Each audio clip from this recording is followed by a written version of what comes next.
Buenas noches. El diario Ámbito Financiero que dirijo y Argentina Televisora Color han encarado para esta noche un esfuerzo sin muchos precedentes en el país. Es la conjunción de un medio televisivo y de un diario en la producción de un documental. El tema es apasionante, nada menos que el estallido de la ex Unión Soviética.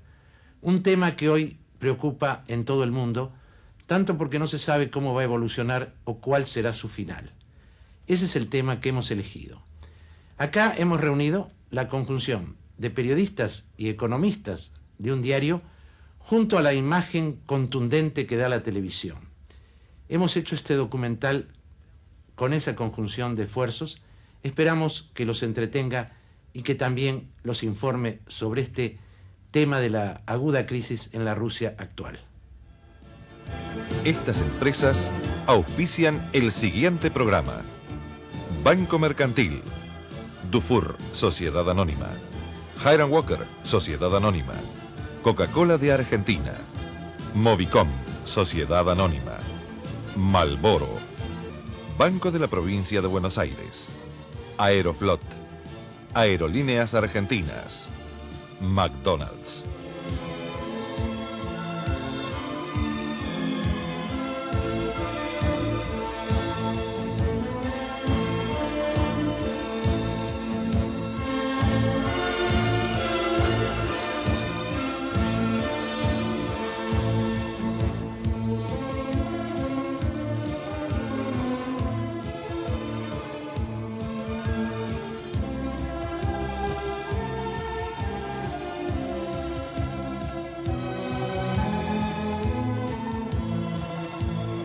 Este especial documental del diario Ámbito Financiero es sobre un tema apasionante en este siglo XX.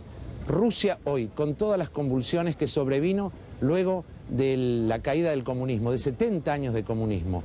Un tema que interesa hoy a todo el mundo, que interesa por las implicancias sociales y políticas que el tema tiene. Lo hemos hecho con hombres que ustedes habitualmente conocen en el diario. Tenemos a mi derecha a Samuel Hellblum, luego al economista Walter Graciano, luego a Alejandro Kazantsev, un hombre que ha sido muy valioso para nosotros porque domina el idioma ruso, y luego quien ha sido nuestro director de producción, Alberto Porcel. A mi izquierda tengo a Cristina Sioane, quien ha sido nuestra asistente y nuestra maquilladora en esta filmación. Luego tengo a Jorge Pérez, el camarógrafo que hemos traído de Buenos Aires y que ha sido el artífice de las imágenes principales que ustedes van a ver hoy. Y luego tenemos a Pedro Golokov, que ha sido nuestro técnico ruso y nuestro guía en esta filmación acá en Moscú. Las vestimentas que ustedes nos han visto lucir es porque toda esta filmación se ha hecho con temperaturas entre 8 y 10 grados bajo cero permanentemente. Ahora sí, les damos el documental.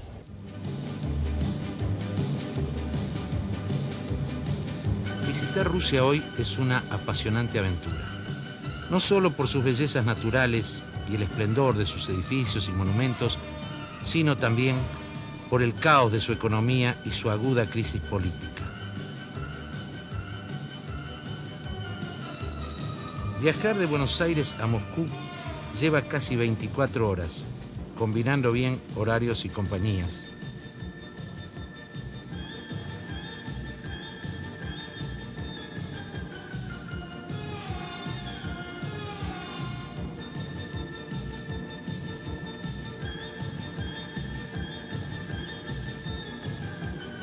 Una de las primeras actividades que realiza el turista que llega a Moscú es visitar el mausoleo del numen de la Revolución Comunista de 1917, Lenin.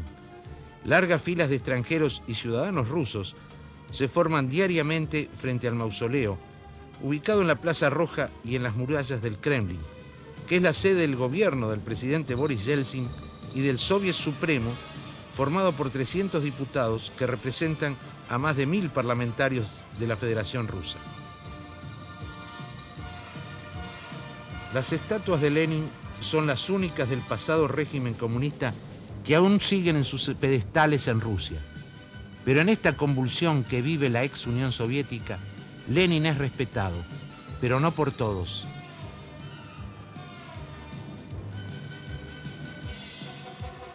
Muchas estatuas fueron tiradas abajo en Moscú, ¿por qué Lenin sigue en pie? Lenin es el fundador de la Unión Soviética y ahora podemos decir que la gente no tiene una opinión común qué hacer con Lenin o decir que es el criminal que destruyó el país Rusia o decir que él hizo algo bueno para el país. Y ahora vemos el monumento a Lenin, es el monumento más grande de Moscú y está en esta plaza que lleva el nombre de Oktyabrskaya. Octubre. Y ahora hablamos con un ruso, en ruso. ¿Что вы думаете о Ленине? ¿Qué piensa de Lenin? Ну, что я вам могу сказать о Ленине? ¿Qué le puedo decir de Lenin? Да ничего никто вам никогда здесь не скажет так, как она есть. То, что писали в книжках, кто мы и Nadie le говорим. va a decir las cosas como son. Lo que se escribía en los libros así son. да. А сейчас пишут совершенно другой, как будто это другой человек. Y ahora lo que se escribe de él lo muestra Y como вот un мне hombre кажется- totalmente distinto. Y a mí me parece... Да. И вот мне кажется, что вот сейчас пишут правильно, что Y действительно ahora, такое pienso, есть. y ahora pienso que lo que ahora se dice de Lenin es cierto, que eso Да. fue así. ¿A что пишут? ¿Qué escriben? Ну, пишут, что там вот он допускал какие-то еще при матери, издевался чуть ли не над матерью. Ну, в общем, подняли все. Que era una personalidad negativa. Да, подняли ту часть истории, о которой умалчивали. Y ahora se están hablando de esas cosas de la historia que antes se tapaban. Большое спасибо. Es riguroso el control para acceder al mausoleo de Lenin, donde su cuerpo embalsamado se exhibe en perfecto estado desde hace casi 70 años. Lenin y sus restos han permanecido ante la vista del público todo lo que duró la revolución comunista y todavía siguen allí, aun cuando el comunismo no gobierna más Rusia. Es muy severamente controlado y está absolutamente prohibido fotografiar o filmar el cuerpo embalsamado de Lenin, pero se lo hemos logrado para usted en este documental. Es impresionante allí ver el cuerpo de Lenin, sobre todo porque se trata de un ideólogo que ha redactado libros políticos que, se afirma, han tenido más lectores que la misma Biblia. Hoy se considera que Lenin y Carlos Marx se equivocaron, pero han gravitado fuertemente en la política mundial en la mayor parte de este siglo XX próximo a concluir. Plaza Roja de Moscú, corazón de Rusia, es el lugar que eligió José Stalin para conmemorar la revolución comunista el 7 de noviembre y realizar desfiles militares. Pero él consideraba que había un obstáculo aquí, entre la muralla del Kremlin y las oficinas gubernamentales, estaba esta maravilla arquitectónica rusa, construida hace casi 500 años por órdenes de Iván el Temible. Esta iglesia en realidad es una catedral compuesta por 9 iglesias y según la tradición, Iván el Temible, al verla, quedó deslumbrado y hizo llamar a los constructores. Les preguntó, ¿ustedes serían capaces de reproducirla en otro lugar o de hacer algo mejor? Y ellos dijeron que sí. Ante esta respuesta, Iván el Temible ordenó que se le sacaran los ojos para que esta sea la única catedral de esta naturaleza. Se llama la Catedral de San Basilio.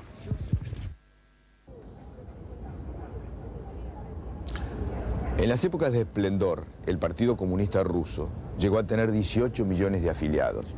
Claro, pertenecer al partido era la única manera de hacer carrera en la jerarquía o en la burocracia estatal. ¿No es una curiosidad encontrar hoy una persona que diga que es comunista? Это не курьезно найти человека, который говорит, что он коммунист? Нет, совершенно не курьезно. Вы могли бы как делегация встретить коммунистов не только здесь, в нашей офисе, в штаб-квартире, но сегодня и в различных территориальных организациях, поскольку российская партия восстанавливается в очень широком масштабе. Переводить будете или как? Нет. Нет, да? Мы уже сейчас насчитываем в пределах где-то 500 000 человек. Идет процесс восстановления партии по всей России. И поэтому это не только потому, что вот воссоздается, но потому что очень велики наши традиции, велика вера людей в идеи социализма. ¿Qué piensa el partido de Yeltsin и Горбачев? Что думает партия о Ельцине и Горбачеве? Партия высказала свое отношение к Горбачеву, и она, конечно, его считает и предателем партии, и предателем социализма, поскольку он сам фактически отказался от тех идей, которым длительный период служил, не раскрывая своих истинных стремлений очень длительный период.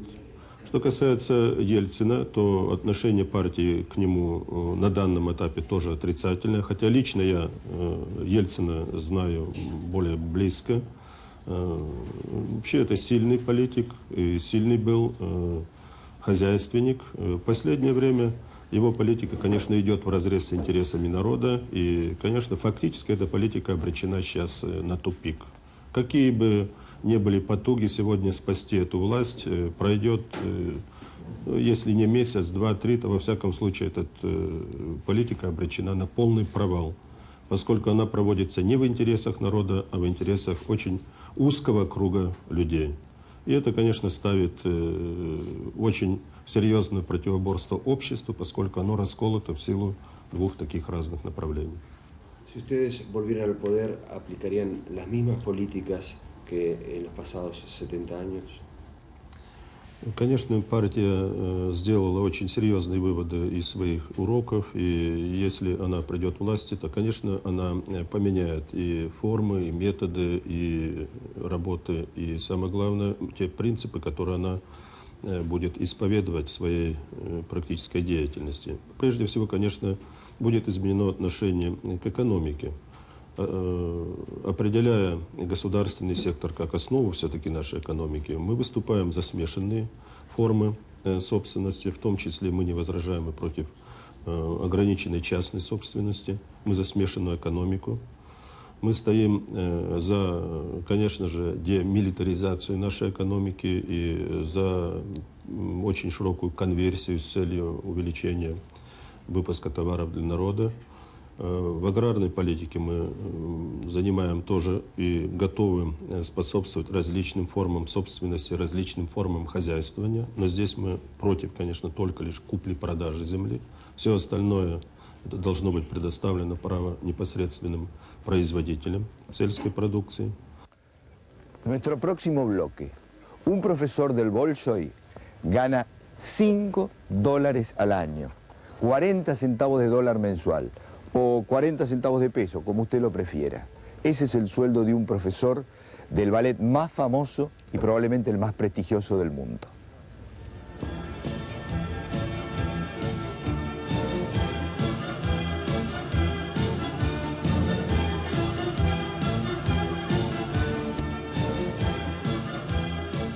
¿Qué es lo que justifica que el diario Ámbito Financiero haya venido a hacer un documental en Moscú? Probablemente sea esto de estar acá en la Plaza Kremlin frente al Parque Máximo Gorki. Porque este es el documento más patético que muestra el cambio que experimentó este país, Rusia y toda la Unión Soviética o la ex Unión Soviética, luego de la caída del muro de Berlín y cuando la caída del comunismo se extiende a este país. Acá es el lugar donde los moscovitas trajeron todas las estatuas que habían sido derrumbadas. Hoy la han puesto acá, en esto que viene a ser como una especie de museo al aire libre, con sus estatuas, con sus roturas, con sus caídas, con las pinturas que les arrojaron. A ver, Samuel Helbrun y nuestro guía acá en Moscú, Pedro, se los van a describir perfectamente. Esto que vemos es la estatua de José Stalin, el hombre de hierro de la Revolución Rusa. Esta nariz fue rota a martillazos. Pedro, ¿por qué ahora está elevada esta estatua? Estos monumentos están aquí porque aquí en esta plaza quieren construir, crear un cementerio de los monumentos derrumbados o el museo. Aquí también en esta plaza podemos ver los monumentos, los restos del monumento a Nikita Khrushchev, el ex secretario del Partido Comunista de la Unión Soviética. Aquí vemos la cabeza de este monumento. Esto es lo que ha quedado de él. ¿Quién es este? Eso es Sverdlov, uno de los colaboradores de Lenin, uno de los organizadores y personajes principales de la revolución del año 1917. 1916. Y el estilo arquitectónico, el estilo de estas esculturas es la gigantografía, digamos, una especie de culto a la personalidad hecho estatua. Sí, este monumento se encontraba en el centro de la ciudad, al frente del Teatro Bolshoi, en el pleno centro de la ciudad. Otro monumento, este monumento a señor Kalinin, uno de los líderes de la Unión Soviética, y también esta estatua se encontraba en el centro de la ciudad, en la calle que llevaba el nombre de Kalinin. Y el último monumento... Este es el fundador de la KGB. Sí, es el fundador de la KGB, Félix Dzerzhinsky. Antes este monumento se encontraba en la entrada del edificio del Comité de Seguridad Estatal de la Unión Soviética, o KGB. Las oficinas de la KGB. Y no es casualidad que estas estatuas hayan sido traídas precisamente a este parque, porque allí, en el fondo de este parque, está el hotel del Partido Comunista. Ahí, en ese hotel, los jerarcas del partido vivían gratis. Y nos contaba Pedro Golenkov, ¿cómo se lo llama ahora ese hotel? Ese hotel ahora es Hotel President. Es el hotel donde viven los representantes de diferentes países que vienen a Moscú por la invitación del presidente Yeltsin y su gobierno. Pero antes, ¿cómo lo llamaban precisamente la gente, popularmente? ¿Cuál era el nombre que antes el nombre oficial fue Oktyabrski y el nombre popular Spasibo, que significa gracias. Gracias porque nadie pagaba nada. Entrevistamos al señor Roman Lazarevich, director general de la empresa Invest, que nuclea a empresarios privados. Cuando se trata de clima jurídico, nosotros podemos decir que leyes hay muchas que estimulan y favorecen las inversiones extranjeras. El problema no es de carácter jurídico, sino de la inestabilidad política. El problema de que estas leyes se cumplan. Nosotros tenemos muchas leyes aquí, pero muchas de estas leyes en alguna parte se contradicen, y ensamblar estas leyes es nuestra principal dificultad, y lo que hay que hacer es mejorar este tema para mejorar el clima.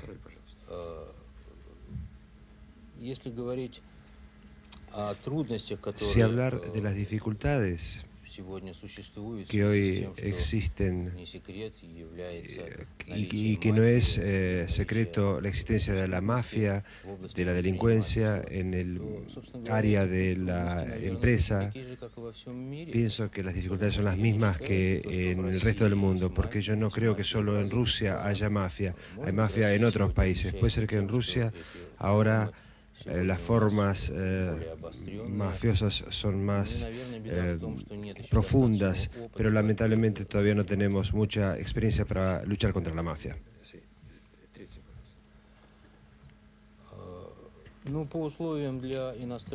Con respecto a las condiciones para las inversiones extranjeras, en realidad nuestra reglamentación jurídica, las condiciones están previstas que sean iguales, de ninguna manera peores que las condiciones que hay para los empresarios rusos. Incluso digo que los empresarios extranjeros tienen muchas más facilidades impositivas para invertir en Rusia. Por ejemplo, si empresarios extranjeros quieren dedicarse a la agricultura, entonces tienen hasta plazos de exención de impuestos por 5 años, cosa que los rusos no tienen. ¿Hay posibilidad de que Rusia, en medio de la actual crisis institucional, vuelva al viejo sistema comunista con economía central dirigida desde el Estado?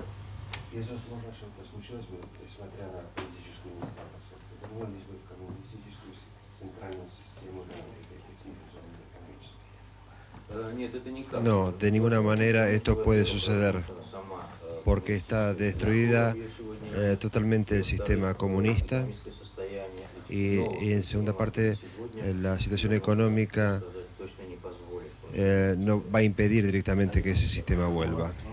¿Cómo va a surgir el capitalismo que dé empleos en Rusia? Porque nosotros vemos acá que hay mucho mercado negro, hay un mercado marginal del dólar, hay compra de productos en forma marginal totalmente. ¿Cómo va a surgir el nuevo capitalismo que dé empleos en Rusia?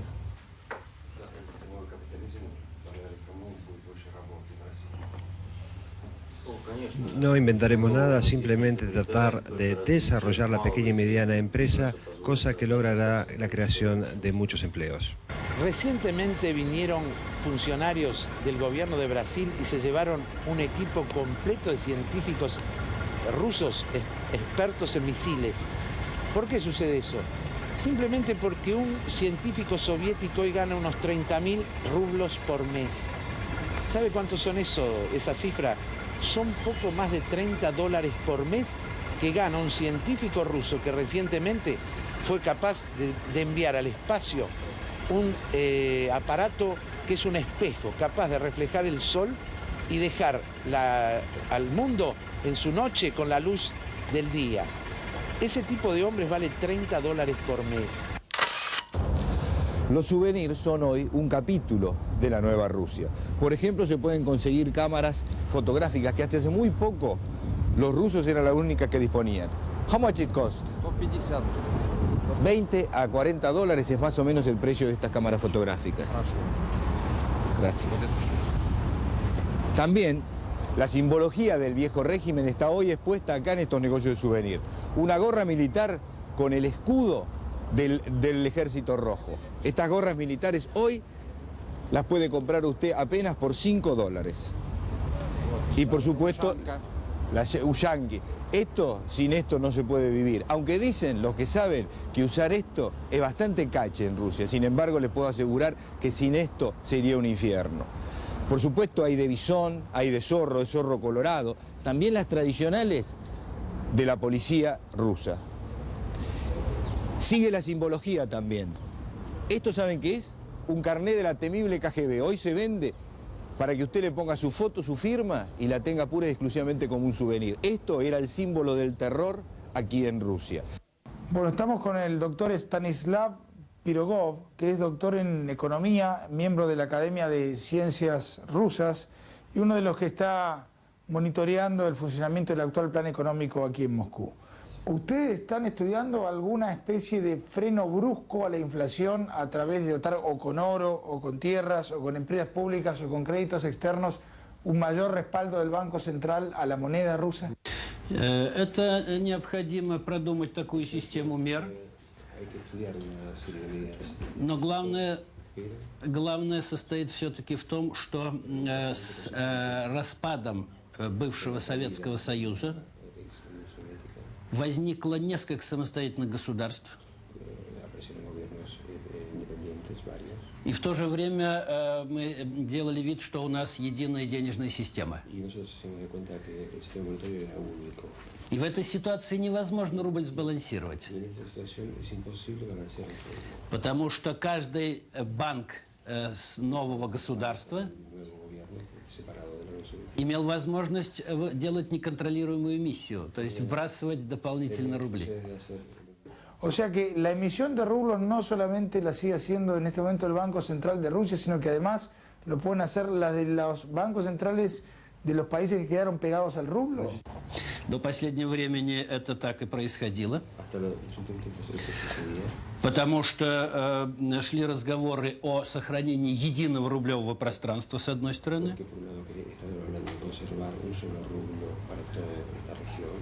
а с другой стороны не было механизмов, которые бы контролировали эту ситуацию. И поэтому один человек иронично сказал: вы хотите иметь единую денежную систему в стране, которой нет. И он недалек от истины. ¿Qué puede llegar a impedir en el futuro que la mafia no solo domine toda la economía rusa, sino también el poder en Rusia? Задержать эту мафию от взятия власти, вообще контролировать всю русскую экономику? Я думаю, что природа, с экономической точки зрения, природа этого явления la naturaleza de este fenómeno состоит в несовершенстве управления, управляющих и контролирующих органов. no tienen en consideración los gobernantes. И поскольку у нас сейчас очень ослаблена управляемость экономики, La dirección de la economía está debilitada en este momento. как сверху вниз по хозяйственным структурам, De arriba para abajo, en toda su estructura, так и по горизонтали, y también horizontalmente, то это дает очень такую питательную почву, хорошую для коррупции и для, как вы сказали, мафиозных структур. y muy bueno para que las mafias operen. Я думаю, сейчас это проблема в ряду первых для нашей страны. И мы сейчас с тревогой говорим о коррупции, то есть о срастании теневого капитала с официальными структурами административными.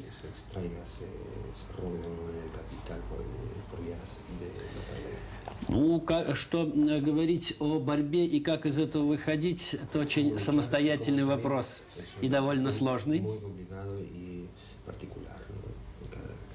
Я думаю, конечно, в основе исходными условиями для этого должно быть первое гражданское и политическое согласие в обществе, стабилизация политическая.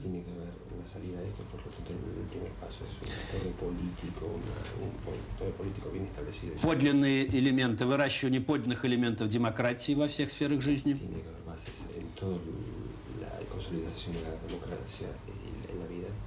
И достижение первых успехов в рыночной экономике.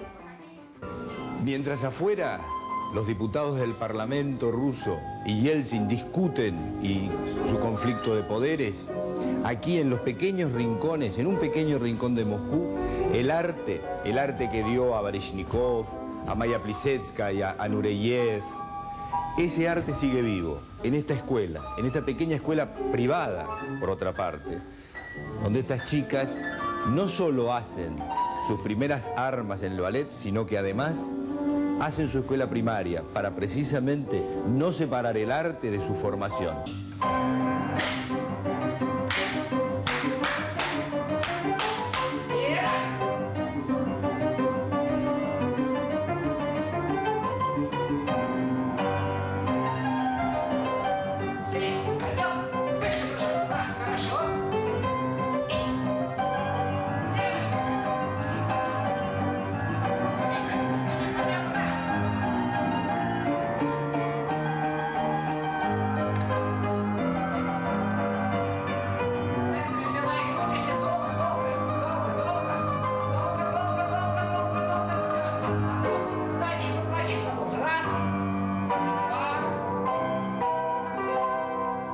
Вика, почему тебе нравится танцевать? ¿Por qué te gusta bailar? Потому что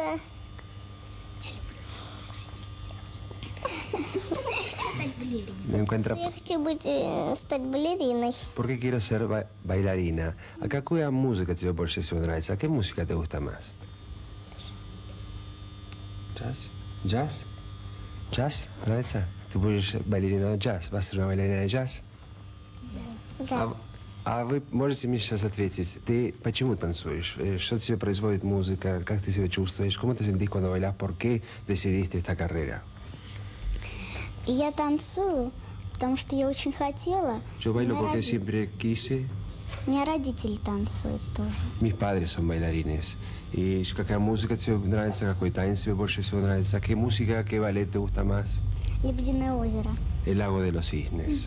Ты будешь классическая балерина, балерина классика. А это очень трудно стать балериной, это много усилий надо. Es muy difícil ser una bailarina, es mucho esfuerzo. Наверное. Seguro.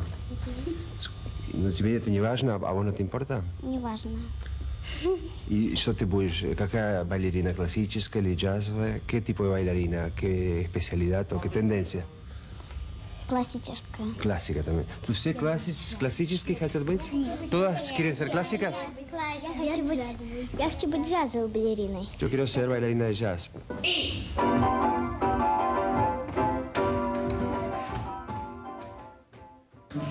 Nikolai Orgruskov es el organizador, el fundador de la primera escuela de danzas privada de Moscú. Él mismo se preparó, fue entrenado en la escuela de Bolshoi. Nikolai, как у тебя родилась эта мысль, эта идея? ¿Por qué surgió esta idea? Ну, потому что у нас существуют хорошие очень школы. Не играйте, дети, подождите. Porque nosotros tenemos una escuela muy У buena. нас существуют очень хорошие школы классического танца. Tenemos muy buenas escuelas de danza clásica. И фольклора. Y de folclore ruso. А для модерна нет ничего. Porque aquí en Rusia para moderno no hay nada. И я бы хотел, чтобы дети, которые учатся в нашей школе, сочетали традиционную, ортодоксальную технику. Y yo quiero que los chicos que estudian en esta escuela, quería que los chicos que estudiaran en esta escuela tuvieran la preparación clásica del ballet clásico. В сочетании с ультрасовременной техникой, с модерном, с джазом и с тем... То есть Incorporaran también las técnicas ultramodernas de las danzas de todo el mundo. Я бы хотел, чтобы в этой школе соединилось, что лучшее есть в России и лучшее из западной культуры. Quiero que en esta escuela se junte lo mejor de la danza rusa con lo mejor de la danza de Occidente. ¿Y él sigue enseñando en el Bolshoi? Ты продолжаешь преподавать в театре Большом. Да. ¿Y cuánto gana en el Bolshoi? Сколько ты зарабатываешь в театре Большой? ¿Cuánto? Ну, это гораздо меньше, чем в приватной школе. Гораздо меньше. Mucho menos. Чтобы иметь такую цифру. Цифру? Ну, за один урок у себя в училище я получаю больше, чем за год в школе. Por una clase que yo doy acá en la escuela, en forma privada, gano más que trabajando de profesor en el Teatro Bolshoi un año.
Rusia liberó los precios, pero aún no tiene un mercado firme. La inflación llega al 30% mensual, la más alta del mundo. Por eso todos los días en las calles se producen protestas. Ese es el tema de nuestro próximo bloque.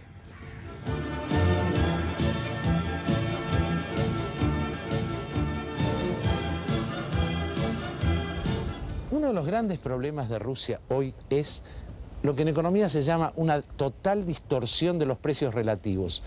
Si usted lo quiere decir o entender de otra manera, una enorme confusión sobre lo que valen las cosas. Por ejemplo, usted va a comer en un lugar para turistas un plato de tallarines y un vaso de vino de Argelia y eso le cuesta $25. Si usted lo mira bien, más caro que Buenos Aires. Sin embargo, si usted va a lo mejor a 20 metros a un restaurante ruso, tiene comida por $2. Y si a su vez usted va a un centro turístico un poco mayor o un restaurante de más lujo, le pueden llegar a cobrar $125 a una persona por una comida simple. En materia de vivienda todavía la dispersión es mucho más dramática. Nosotros que en un hotel de mediana categoría estamos pagando casi $200 diarios. Sin embargo, un ciudadano ruso por solo 10 centavos de dólar al mes tiene alquiler pago, tiene electricidad, tiene agua corriente, tiene calefacción y tiene teléfono. Solo por 10 centavos de dólar al mes. O 10 centavos de peso, como usted prefiera.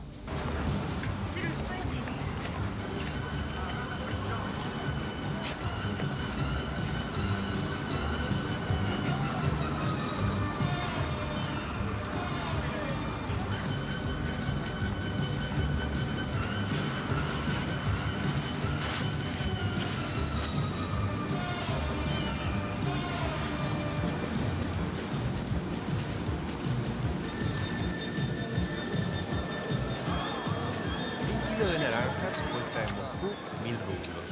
Un kilo de carne de primera calidad, 3.000. Esto quiere decir que comprar un kilo de carne y uno de naranjas le consume a un ruso la tercera parte de su sueldo mensual. Ni hablar de un auto que vale $4.000, o sea, 2.900.000 rublos. Esto significa que si un empleado ruso no consumiera ni un solo centavo de su sueldo, necesitaría 20 años de trabajo para comprar un auto mediano. Los precios que se encarecen día a día originan protestas callejeras.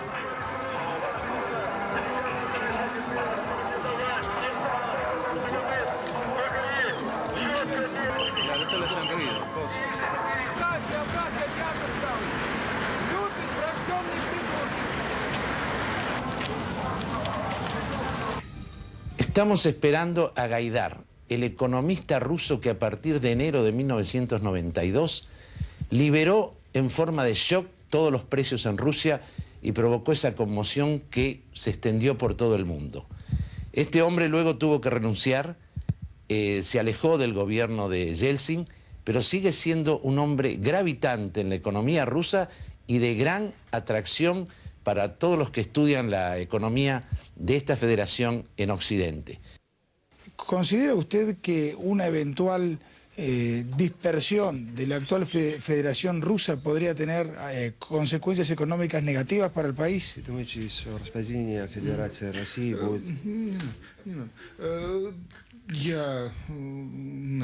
Yo espero y estoy convencido de que la disolución de la Federación Rusa es evitable. Además, en el país hay fuertes relaciones económicas. Estoy convencido que los intentos de disolver la Federación Rusa solo van a abrir el camino a decisiones autoritarias, nada más que eso. ¿Cuánto tiempo considera usted que Rusia podrá estar de nuevo en un capitalismo más parecido al occidental? ¿En cuánto tiempo? Si contemplamos los cambios de sistema, lo importante es convertir la economía en algo privado. Y esto, en principio, se puede lograr muy rápido. Se puede lograr en los próximos año y medio o dos. Con respecto a las posibilidades de crecimiento de esa economía, posibilidades de convertirla en una economía de desarrollo rápido,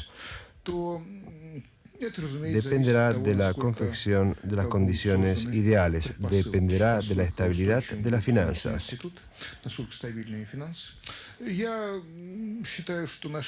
Hoy considero que la situación de Rusia no es peor de lo que era la situación en Japón y Alemania después de la Segunda Guerra Mundial. Y esto demuestra que con una decisión política se puede hacer durante una generación. ¿Sigue siendo partidario usted de un plan de shock a ultranza para liberar precios en todo sentido o cree que ahora habría que aplicar un camino más gradual? La cuestión sobre la variante de shock o política gradual depende del momento en que se vive.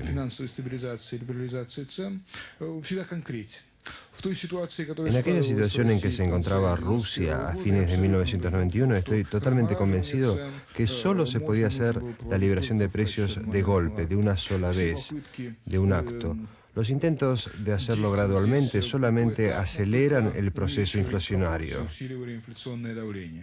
Con respecto a la inestabilidad financiera, no habría que haber permitido el paso de la inflación encubierta a la abierta y después buscar mecanismos antiinflacionarios como ahora se hace.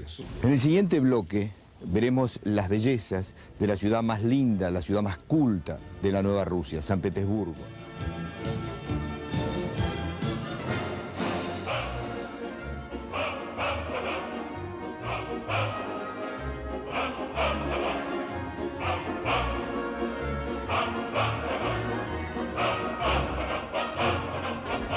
Acá, en la plaza del Palacio, frente al Hermitage, se puede tener dentro de los souvenirs hasta un oso que besuquea.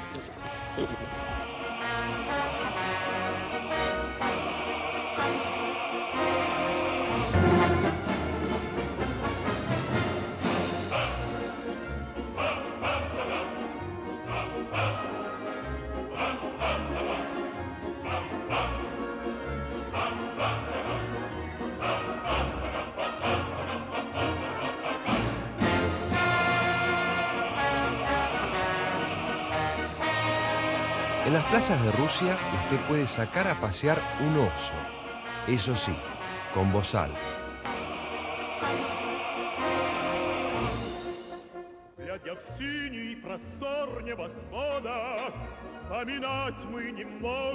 El Hermitage, Palacio de Invierno de los Zares, contiene miles de obras de arte, gran parte confiscada a particulares por la Revolución Bolchevique de 1917. Parte de sus interiores están laminadas en oro. Hay dos Leonardo da Vinci, 4 Goyas,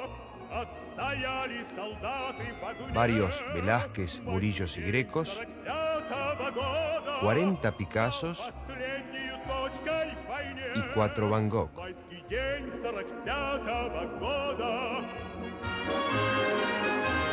Un cosaco se deja filmar y fotografiar por $1. En definitiva, ¿por qué cae el comunismo luego de 70 años en Rusia y todos los países de la Europa Oriental? Simplemente porque falló la teoría. El marxismo, o sea, la doctrina, la teoría que creó Carlos Marx, tenía un precedente lejano en toda la teoría de David Ricardo. Pero fundamentalmente lo que Marx agrega es la teoría de la plusvalía, o sea, el progreso de la humanidad iba a venir porque el capitalismo permanentemente iba a explotar al obrero, haciéndolo trabajar cada día más y aprovechándose del plusvalor, o sea, lo que excedía su necesidad de trabajo. Eso fracasa. Toda la teoría en Occidente demostró que el capitalismo cada día necesita explotar menos al obrero para darle confort a la sociedad y confort al mismo obrero. Esa es la terrible diferencia que se notó en Rusia. Esa es la caída del marxismo como teoría. Y esta Rusia que hoy estamos acá analizando, fíjense en este mural que tiene hoy acá. Esta Rusia que despreciaba el capitalismo, que durante 70 años creyó que el marxismo era la solución, hoy día crea sociedades anónimas e incita a la población a que traten de comprar acciones, o sea, hacer un capitalismo nuevo sacándolo de la misma base. Eso es la sorprendente realidad que da Rusia hoy. Ese intento que le falla, que tiene muchas fallas, pero verdaderamente es admirable por lograr un modelo capitalista que le permita recuperar estos 70 años de retraso que tiene con relación a Occidente. El capitalismo que irrumpe ahora en Rusia ha traído consigo un fenómeno social que a lo mejor quizá antes estaba disimulado o por lo menos estaba anestesiado en la sociedad, la desocupación laboral. 70 de cada 100 desocupados son mujeres y eso trae asimismo un problema social mucho más dramático, el de la prostitución. El crecimiento de la prostitución en Rusia ha sido dramático en los últimos tiempos. Este es precisamente el testimonio de nuestro próximo y último bloque.